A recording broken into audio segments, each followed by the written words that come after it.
অপরের কাছে আপনি যেভাবে হবেন আকর্ষণীয় ব্যক্তি। অনেক লোক এমন আছে যে তারা কথা বলতে শুরু করলে একটু যেতে না যেতেই তাদের এই কথাবার্তা ঝগড়া আকার ধারণ করে। আবার এমন অনেক লোক আছে যে তারা ঘন্টার পর ঘন্টা কথা বললেও তাদের কথা চলতেই থাকে স্বাভাবিক গতিতে আর হাসি মুখে। মূলত তাদের পারস্পরিক কথাবার্তা ও আলোচনা নৈপুণ্য।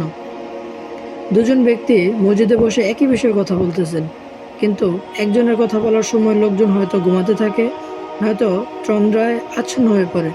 আবার কেউ কেউ কিছুক্ষণ এদিক সেদিকে তাকিয়ে উঠে চলে যায়, কিংবা মসজিদের জায়নামাজ নিয়ে খেলায় মত্ত হয়ে পড়ে। অথচ অপরজনের বক্তব্য দেওয়ার সময় দেখা যায় শ্রোতারা মনোমুগ্ধকর হয়ে তার আলোচনা শোনে, অপলক দৃষ্টিতে বক্তার দিকে তাকিয়ে থাকে, শতভাগ মনোযোগ নিবন্ধন রাখে। এমন কেন হয় জানেন? এমন কেন হয়?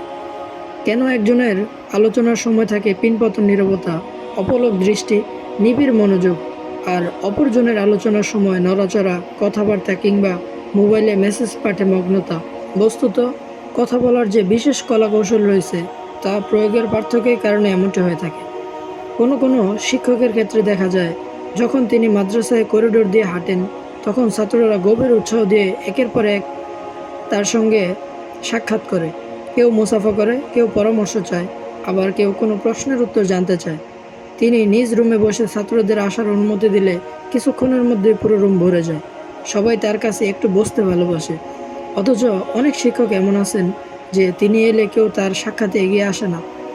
হাঁটেন তো একা একা, মসজিদ থেকে বের হন একা, কেউ হাসি মুখে এগিয়ে এসে তাকে সালাম করে না।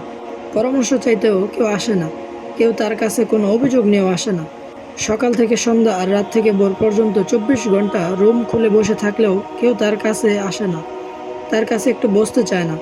কেন এমন হয়? মানুষের সঙ্গে আচরণগত দক্ষতার পার্থক্যের কারণে এমনটা হয়ে থাকে। অনেক লোক এমন আছে যাকে দেখলে সবাই আনন্দিত হয়, সবাই কামনা করে তিনি যেন তার পাশেই বসেন।